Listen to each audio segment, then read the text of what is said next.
एक दिन जंगल में एक नन्हा सा खरगोश रहता था। उसका नाम बबलू था। बबलू बहुत शरारती और खुशमिजाज था। उसका सबसे बड़ा ख्वाब था कि वह एक दिन आसमान में उड़ सके, बिल्कुल परिंदों की तरह।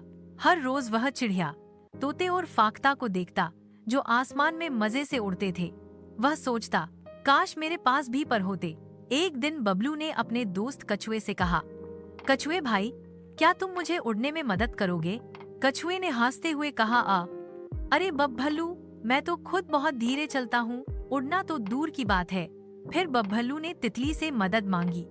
तितली ने कहा, बब्भल्लू, उड़ने के लिए हलभके पंख और मजबूत हौसला चाहिए, मगर तुम जमीन पर दौड़ने में सबसे तेज। ओह, यही तुम्हारी खास बात है। बबलू को समझ आया कि हर जानवर की अपनी खूबसूरती और ताकत होती है। उसने खुश होकर अपने लंबे कान हिलाए और जंगल में दौड़ने लगा। अब वह रोज खुशी खुशी दौड़ता और सबको याद दिलाता कि हमें अपनी खासियत पर फख्र करना चाहिए। हर एक की अपनी खासियत होती है। हमें दूसरों की नकल करने के बजाय अपनी खूबियों को पहचानना और उन पर खुश रहना चाहिए।